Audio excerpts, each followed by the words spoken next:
From the headquarters of Ramsey Solutions, this is the EntreLeadership Podcast, where I take calls from leaders and business people like you about what it takes to win at any stage of business and leadership. I'm Dave Ramsey, your host, with over 30 years experience in the trenches. That means I actually freaking do this stuff. It's not theory. We make payroll around here on Friday like you do. Well, it's actually not Friday. It's 1st and 15th. But either way, I mean, the deal is we're in here doing it like you are. This is not a think tank on leadership. It's not theoretical stuff. It's actually people that do the stuff. So thanks for hanging out with us. We appreciate you being here. I'm going to open phones, call in, and we will make you part of the program. Leave us a voicemail at 844-944-1070, 844-944-1070. We appreciate you hanging out with us. Zach is going to start this episode in Cambridge, Nebraska. Hi, Zach. How are you? Hey, Dave. I'm good. Thank you for having me on today. My pleasure. How can I help? Yeah. Hey, so I am the owner of two kind of small-town grocery stores. I have a 25% ownership in the store. The other 75% ownership is actually my parents. And last year, our revenue, my wife and I guess I should say, our revenue last year was, we took home about $140,000. And so my question for you is, my parents are looking to kind of retire, and we are trying to buy another 50 or another 25% of the ownership, or of the, and that will put us at 50% owners.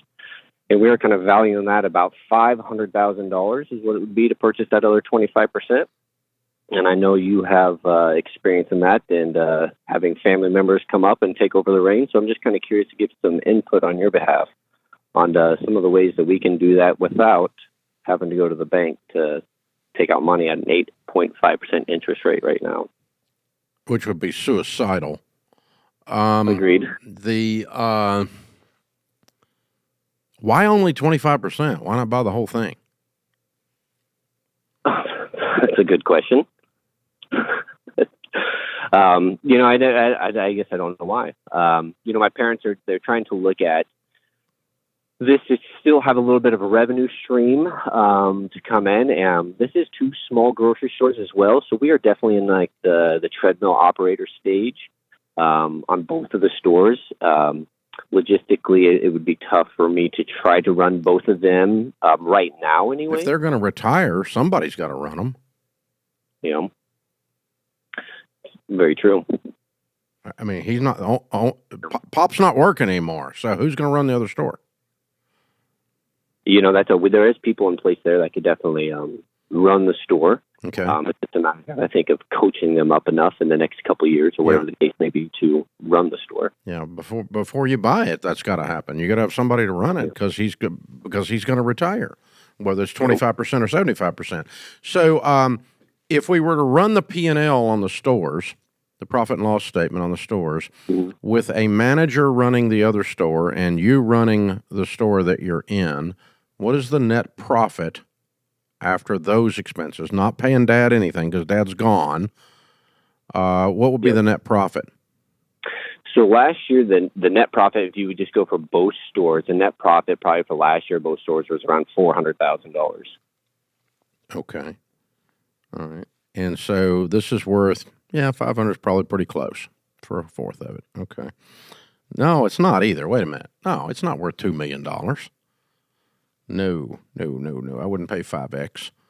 Not with that. Probably worth 4X. So you might have it a little bit overpriced. But anyway, let's pretend we settled, instead of on $2 million, we settled on $1.5 million being the actual value. You already own 25%. Correct. So let's call it 1.6 for easy math. All right. So you own 400 of that. You owe them 1.2, and it makes 400. You could pay them out in 3 years if you gave them all the profits. Okay. So the deals that we have structured and shown people to do for years. Do you have brothers and sisters are there other heirs? Exactly. There are other family members that have maybe one sister-in-law has expressed some interest into the business. She does currently work for me at our store. Her husband has not necessarily shown interest, and then yes, I do have two other siblings, but they are not interested at all in the grocery business. Okay, so if you bought the whole thing and mom and dad got paid fairly, is anybody going to be torqued off? One would hope not, I guess. Well, yeah, you'd hope not, but that wasn't what I asked. Yeah. Are they really going to get sideways? Because you're getting ready to announce this if we do the deal. Okay, so let's pretend that that we value the 75% remaining at 1.2 for the fun of it. Okay, you can do whatever you want to do. Y'all come, but here's how we've skinned the cat. Here's how we've done it before. Instead of getting tied into a fixed monthly or annual payment on a fixed amount of debt, then COVID happens or something happens, and you get a competitor in across the street, or some kind of an unseen variable hits you guys between the eyes, and your profits go way down, and suddenly you can't even make the payments that you owe your parents. That gets really problematic. Instead, what the formula we've done is we said something like, I'm going to continue to make 140. I'm going to pay the other manager, and that should generate $400,000 net profit after those two things are done. That's what you told me, right? Yep. And so, Dad, we're going to give you 80% of the net profit until we get to $1.2 million. The other 20% is held back for retained earnings. Okay. And so, if you did that, that's going to take you 3.5 years. Okay. If you give him 80% of the profit. Every month, you close the books, you hold 20% for retained earnings, you pay yourself the same salary you've always made, and you buy him out of the 75%. He takes that money and invests it and lives off the investments. Okay. And Dave, you said you do that every month type of deal, so every month you would close the books, 80% would be paid, and 20% continue. That's what I would do. I'm making that number up. It could be 90, yep. It can be 75, but you need to give a big, hairy chunk so this doesn't go on for years. Sure. It's done very quick. I like it in a 3 or a 4 year period of time. You're clear. Okay. Because it is because as long as he's worried about the profits, he's going to be in your business. It'd be very hard for him to stand back and say nothing. He's going to have blood trickling down the side of his mouth because he's biting his tongue. He's going to be questioning everything you've done.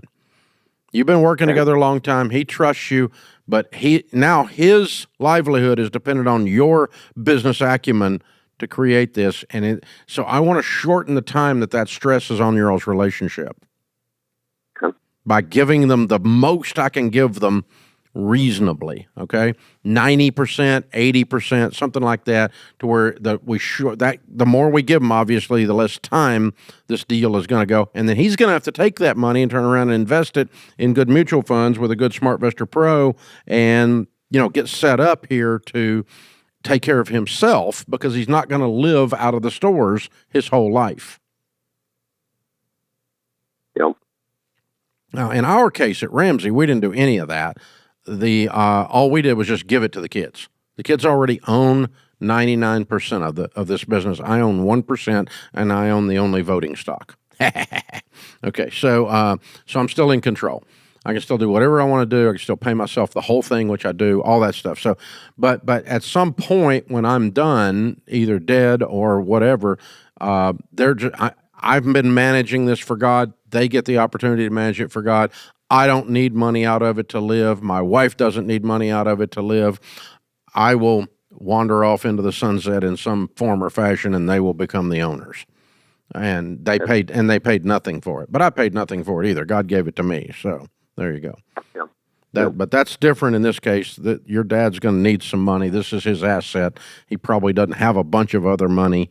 And so you're probably going to pay him something. And your brothers and sisters are going to want their share, or your parents are probably, I don't care what your brothers and sisters want, it's not their money, but your parents are probably going to want to leave some money to the other kids and not just give you the grocery store, right? Correct. Yeah, that is correct. That's fair. I mean, that's reasonable. But then once this deal is done, I want y'all to tell everybody what the deal is. All the brothers and sisters, the in-laws, everything. This is what the deal is. And then if you choose to treat one of your team members, which happens to be your sister-in-law, give her somehow the opportunity to buy into these stores over the years, that's up to you. Okay. But it's not a requirement of the deal for me. I wouldn't do, it's, she's not blood and it's not hers. I mean, you can do whatever you want to do.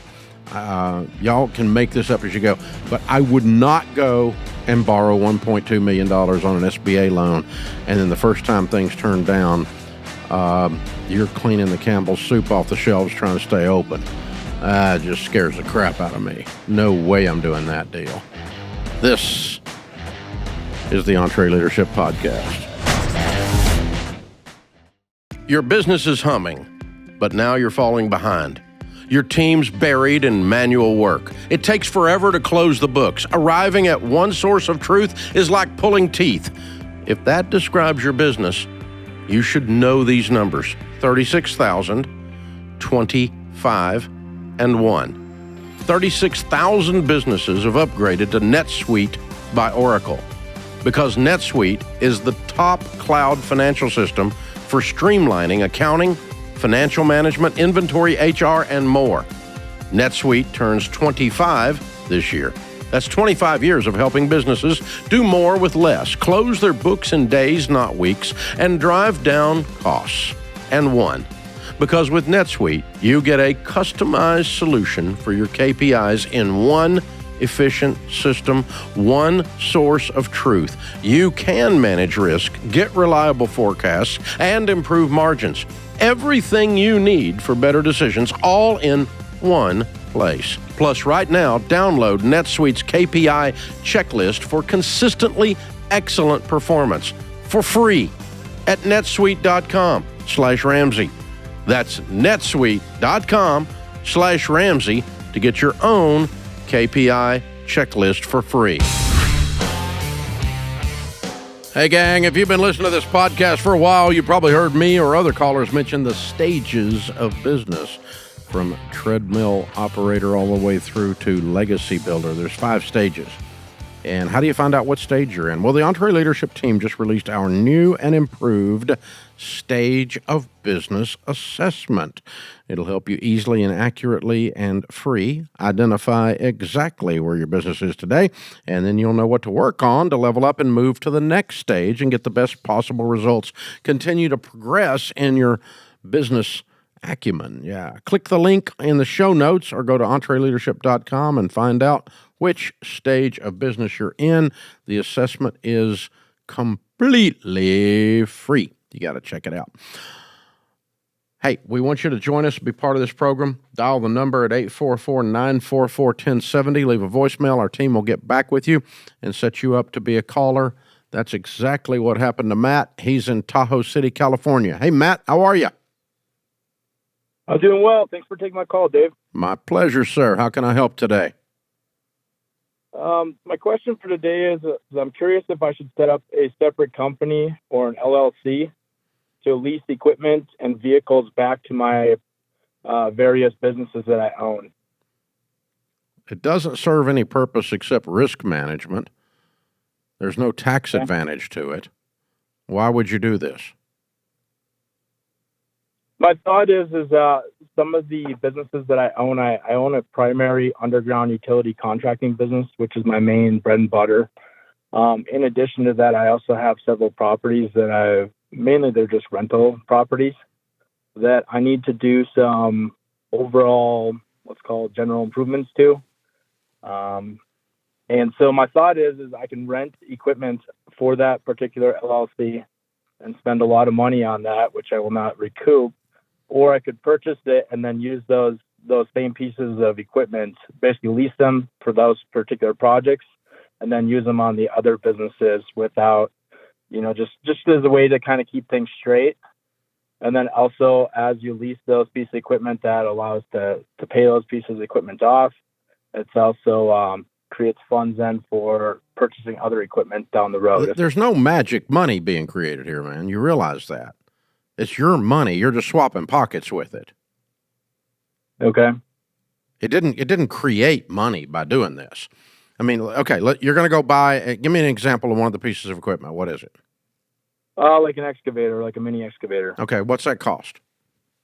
$50,000. Okay, you go spend $50,000, write a check, and you buy an excavator. Okay, and Okay. then you're if you want to give the $50,000 back to yourself from one of your other entities, you're just moving money around. It's still the same $50,000 excavator, and you still own it. So if you just bought it and then depreciate it, write it off like you would a normal piece of equipment in a normal business, and then you use it for whatever you need to use it for in business. But it's not, or it may be, depending on what it is, you may be able to expense it in 179. I don't know. You have to talk to your tax accountant about that. But it's not, paying yourself payment from a payment to lease back equipment that you already bought from yourself is just swapping pockets. You're just moving from the front pocket to the back pocket to the front pocket. You're just moving it around. It didn't create any money. Okay. If you reached it to somebody else, it would create money. But I'm not going to recommend you go into the equipment leasing business. I think you got enough businesses running. Okay. Same thing with vehicles then as well? So exactly, same thing. Yeah. Okay. Gotcha. Yeah, it's because it doesn't create money. I mean, now if you're going to buy a piece of equipment and you're worried that someone would get hurt on it and sue you and you might lose something, then that's fine. Put that in an LLC from a risk management perspective, and then make sure you've got good insurance on it as well. In that regard, I don't own anything anymore. I'm rather poor personally. I don't have a single thing I own, Mike. I don't own cars. I don't own anything. Everything is in an LLC or a sub-S corp or a trust of some kind. Something else owns everything. And so then, like for instance, the pieces of real estate that you mentioned, okay? We'll put about $10 million worth of real estate in a single LLC, and after that, that's too big a target. After that, I don't want $20 million in there unless it's got some other kind of structure to it, because if somebody falls and breaks their face getting drunk off the back porch and then decides it's my fault and sues the owner of that property for liability because they had a back porch, then welcome to America, right? And then they can only get, if they won, the things that LLC owns, because that property is not owned by Dave Ramsey. It's owned by such and such LLC. You follow me? Yeah, and so I think that was the second part of it, is just separating out some of the liability. Yeah, that's risk management, and that I wouldn't mind if you want to do that. Like all my cars are in an LLC. All of my vehicles are in a separate LLC. So if there's a car wreck, the LLC's got a problem. It's got insurance. We got normal insurance, but if some goober happened to get some kind of wrongful death thing or something, he's going to get a bunch of cars. That's it. Because that's not, the LLC, the owner of that car is not me. You follow me? Right. So that's risk management, but it doesn't create any cash by doing that, by you paying yourself rent for something. It'd be like you buying a building and paying yourself rent. You know, you already own the building, but you can pay yourself rent. I pay myself rent here because it's a separate entity that owns the building, but it doesn't create income for the entity that's involved. It's all, I mean, for the overarching thing called Dave Ramsey, I own all of it ultimately, and I'd be swapping pockets, and that's all you're going to be doing with that. So, yeah, there's no magic pill to this stuff, man. Go make a bunch of money. Go do business well. Go help people. Those kinds of things are where your money comes from, not from gyrations with purchased equipment. And you may not need to be buying this piece of equipment, by the way, because I think you said something about you were going to borrow on it. I didn't smack you for that, but I could later. This is the EntreLeadership Podcast. Thanks for being with us here on the EntreLeadership Podcast. I'm your host, Dave Ramsey. Real world advice for people that are in the real world. You want to call and talk business? We'd love to have you do that. Andrew sends us in a question. He says, I run a graphic design company and print shop that does graphic design for clothing, some web design. We print a lot of the clothing ourselves on local orders. I've got 32 employees, 6 of which graduated college within the last couple of years. In some of my conversations with them, they've told me how stressed they are about having to pay their student loans soon. They ask for overtime, and when I can't give it to them, they've told me that they're going to have to pick up extra work that will affect their hours working at my shop. I've heard wait a minute, if they can't work overtime, they shouldn't be affecting their hours at your shop. They're either working at your shop or they're not. So they want extra pay. I've heard about tuition reimbursement and employer student loan payment plans as an option to use as an added benefit for my employees, but I don't know how to structure that in my benefits package for them. Do you have pointers on how I could get this started so that I can help my employees and keep the good team that I have? Well, thanks. That's pretty cool. You got a good heart for your team. You're a good man. You're managing the business well. Very cool. Now, what happened is they recently passed this new law. Let me find the name of it here. I had to look it up. The Consolidated Appropriations Act, whatever the crap that means. But it is a new law anyway that says that now an employer can pay up to $5,250 a year of student loan debt for an employee as a benefit. Now, benefits that you give employees are always tax deductible, and benefits that you give employees are not part of payroll tax. So you don't owe payroll tax on it. The employee doesn't, you don't have, and you get a tax deduction on anything you do for your employees that's expensable like that. Okay, so they make a big deal in the articles if you look it up. Oh, it's no payroll tax. Well, of course there's no payroll tax. There's no payroll tax when you buy health insurance for them. There's no payroll tax when you buy disability insurance for the team. Any other stuff like that. And of course, it's deductible. Of course it's deductible. It's a freaking business expense. All those other things. When I buy health insurance for the team, it's tax deductible because it's an expense of doing business. It's part of the cost of having a team. So, of course, it's a deductible. It's not subject to payroll tax up to $5,250. Now, downside. It feels weird, especially in a super small company like this, to offer to pay people's student loans. What's that? How's that fair to the people that don't have student loans? Like, these guys got themselves in a pinch, so you're going to create a benefit for 6 people out of 32. The rest of them get nothing? I think you may be having some unintended consequences with culture inside this team. I wouldn't do that. Okay. Now, what you can do that solves that, but you're going to increase your overhead if you want to do all this. Okay. And I don't know why you don't just offer them overtime instead. It'd be a lot easier. But if you're going to give somebody $5,000, why not pay them $5,000 to work over? Give them overtime and let them go do it. It's the same thing, right? It's all tax deductible. Now that would be subject to payroll tax, but both are tax deductible. So that's one answer. You could do that and just skip this whole fad thing of helping people pay student loans. If you're going to do it, I would do it with what's called a flex plan, a 125 cafeteria plan. Now, that is where you give all employees a certain amount of money to buy benefits with. And they can buy time off with it. They can add to their PTO. They can buy health insurance with it. They can put extra money in their 401k as a match. You can do a lot of, and they get to choose how they use this number of dollars. They can use it for student loan payment. Okay. And you could put a match with it and say, if you pay on your student loans, then I'll pay. And you're not obligated to do the full $5,250 a year either. So, but it's not going to matter much if you do like $1,000 a piece. You'd have been better off, and it'd have been a lot simpler in your life to just simply add some overtime. So you're going to be out of pocket to help them anyway. I think it's easier just to let them work and let them, I'll give you the opportunity to do this. You want to work, turn some extra money, or you're just going to give them some money for not working as an extra benefit. And either one's okay. I'm not mad about you being nice to your employees. You should be. You ought to be kind to them and help your team and that kind of stuff. But if you do that, you probably need to get with a benefits manager of some kind and put a flex plan in place so that everyone gets access to this money. Even the people that don't have student loans, the people that don't have student loans can use it for other things in their benefits package.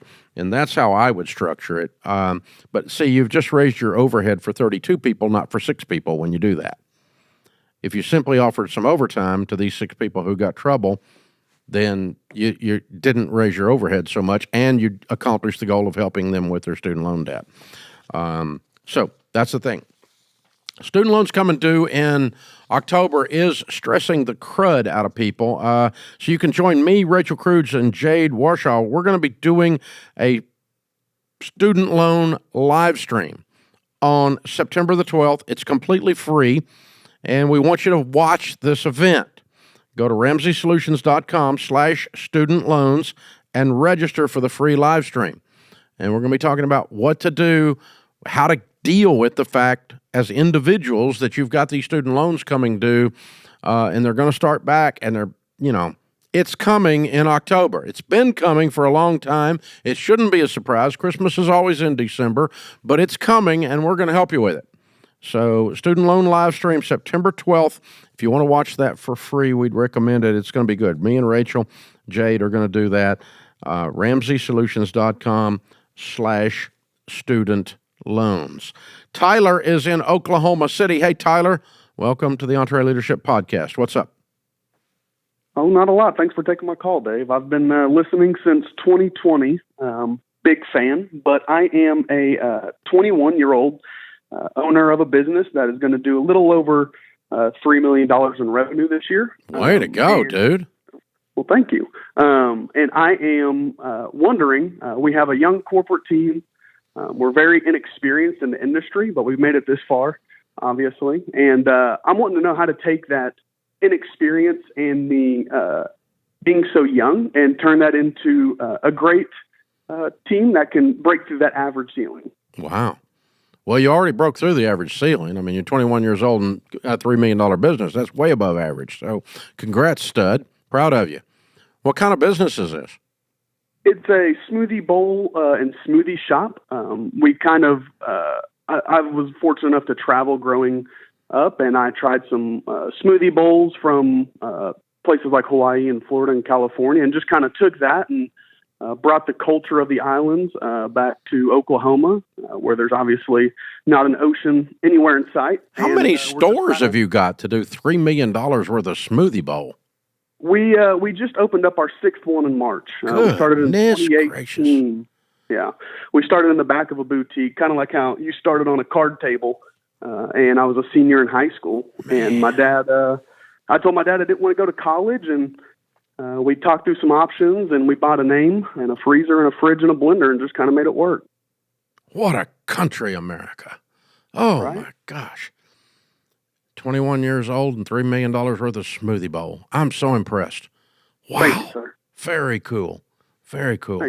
And a great question you've got. Okay, so you're running 6 stores. You've got managers. What's the size of your corporate staff? So we recently just downsized to me as the CEO, and then we have a VPO and a controller, and then my dad is our CFO. He owns an accounting firm in the same town I live in, so he kind of oversees our finances. But just 4 people total. You have 6 store managers? We do have. Well, one of them's a franchise store, so they're responsible for that. So we have 5 corporate stores and 4 store managers. One of them doubles up on 2 stores. So you're already franchising this? Yes, sir. We have 1 franchise, and honestly, we're in the process of getting more. And I was going to ask you a little bit more on that too later. Okay. My goodness gracious. All right. Well, I think you're on the right track. Obviously, you're pretty incredible, and I'm so proud of you. Very well done.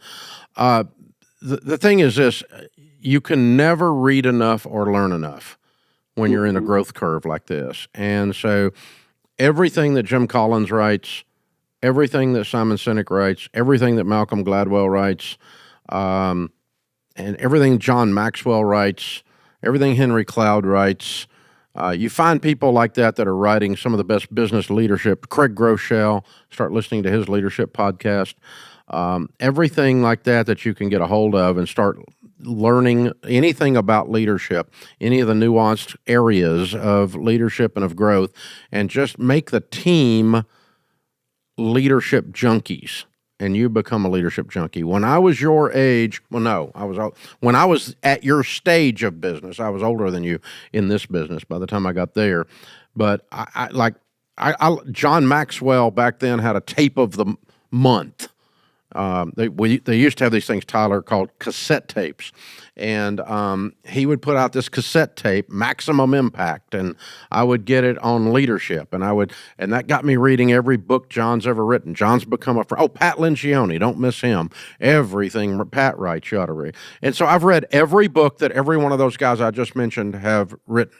And in the process, all of them have also become friends, in my case, because we all are in the same leadership space, speaking and teaching some of the best leadership teachers in the world I just named. And I'm on that list because they're actual people that are doing some of the best work. And so just read, learn. And then the thing that you're going to experience is the discomfort of people that won't do that, and you and the rest of the team and the business outgrow them, and you love them, they're lovable, but they ain't keeping up. And the train leaves without them one day because they wouldn't even reach up and grab a hold of the thing as we're leaving the station, and so they end up moving on, and so just be kind and loving, and they're friends, but they can't work there anymore because they won't keep up. Because you're going to have to grow. John Maxwell talks about this. He says, you're the lid on your business. You may have heard me teach that. Mm-hmm. And I'm the lid on my business. And the more I learn, the more I grow, the better, if I don't, then the organization can't grow. And right. So you've got to do that, but so has your key VPO and your different people. So you're going to have to become an expert on franchising, which I'm not. I have stayed away from that. It's a strenuous business, but I don't doubt you can do it. So have at it, brother. You guys are pretty incredible. But it's one. My experience with franchising is it's not as wonderful as it looks from the outside, because the tension you're going to run into as you grow a franchise network, shifting gears here, is the franchisee needs the information and the process and the systems and the branding of the franchisor to get started.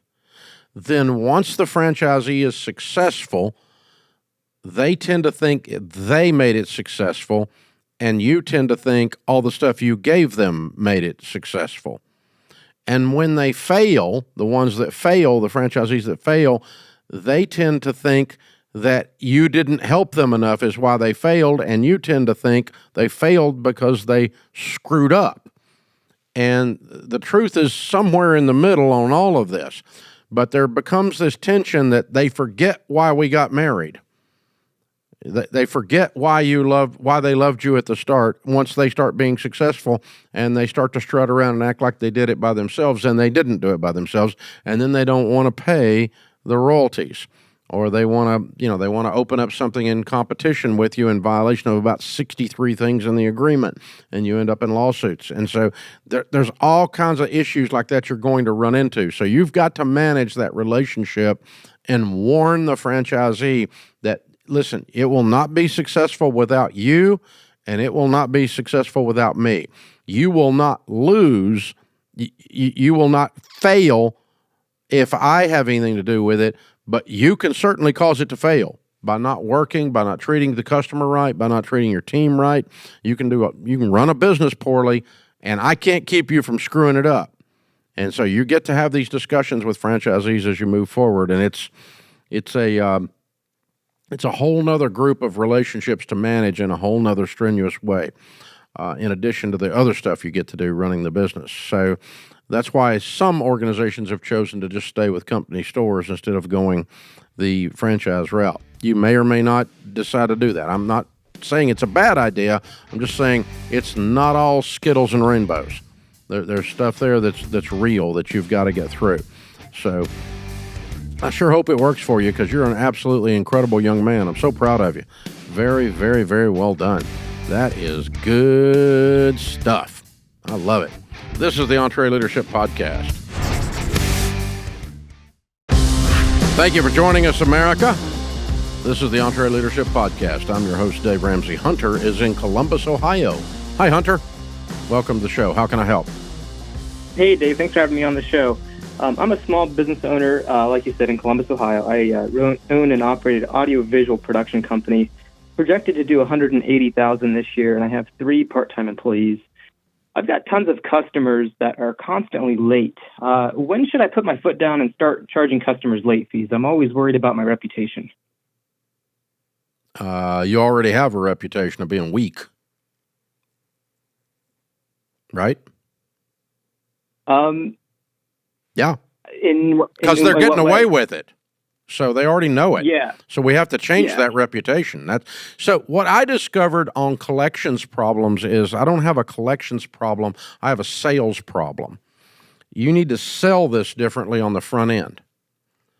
Okay. So if you're going to be an advertiser on the Ramsey Show or on the EntreLeadership Podcast, let me tell you when you pay early, or I take you off. That's my reputation. Right. Okay? We don't put up with that crap. And so if you got a problem and you call us, we're not without mercy. That's not the issue.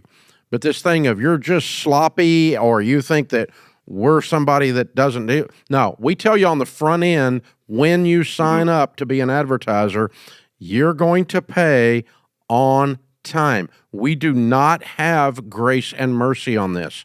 That's not who we are. We have an arrangement. When we said it's the money, so you need to pay 5 days early just in case the check gets bumped around in the mail or something, or, Right. And so I discovered that advertising, particularly advertising agencies, which by and large suck, they'll pay whenever they freaking want to. Well, then they don't get to be on our show. Their clients can't be on our show because we don't do that. We're going to pay you in 90 days. No, you're not. You're going to pay me now, on time, 5 days early. And that's how we set the sale up that way. Listen, because you do such a good job, just say, hey, listen, and the way I would couch it, if I'm you, the next time you're booking a client, say, hey, listen, I discovered something that our services aren't for everybody, because some people don't want to deal with us, and we really want to do this deal with you, and we're so glad you called us. Thank you, and we're going to do an amazing job, but we're a tiny little business. It's me and some part-timers, and if you don't pay me early or exactly on time, it crushes our business. And so I can't do this if you don't understand that we have to be paid early or on time. And then if they're 5 days late, you call and go, hey, you remember that conversation that I said we're small businesses and you're crushing us? Now you're crushing us. You remember that part? So, dude, I need to swing by the office this afternoon, pick up a check. Can you have it ready for me? And so what you're doing is creating a different relationship, a different habit pattern with the customers. Just booking them and then being shocked that they pay late because they pay everybody late, that's on you. That's not on them, because they're just acting like they normally act. So you have to retrain the customer at the point of purchase, on how the sale is going to occur. In some cases, you may want to change terms with some of these people and say, in order for me to put you on the calendar, I got to have a half up front. Right, and that's what it normally is. They sign a contract with us. And most of the late payers are going to be corporate organizations and nonprofits. And the problem that I run into is that they don't like late fees because it messes up their bookkeeping. No, I don't need late fees. I need the money. I don't want late fees. I want to be paid on time. And again, you have to retrain the person. You're still dealing with a point of contact inside that nonprofit or inside that corporate America, and you have to explain to that person that's in there, this is how this deal is going to work. So I'm going to call you on day 2 if I don't have my money. I don't want a late fee. I want my money. And if you can't do that, we don't need to do the deal, man, because it's just going to aggravate the crap out of you and me, and we don't need aggravation. We just want to do a good job for you. And exactly, you need to fire a couple of these because they're never going to get their crap straight. And I have taken people off of the show over the 30 years I've done the radio show. We've taken them off because they just can't seem to get their act together. And I am not going to spend my life stressing about someone else who can't stay organized and pay their dadgum bills on time on a financial show. Hello. Oh my gosh, how irony is that? How much irony is that? So, yeah. But I discovered I was trying to be nice because I'm a sales guy, and I was trying to make the sale, and I was making it in such a weak way that I wasn't letting them value the relationship, and then they thought they could just do whatever the crap they want to do. And so you're setting the tone of the relationship wrong when you do that. Okay. And you're ultimately not being nice because then you're aggravated with them, and rightfully so.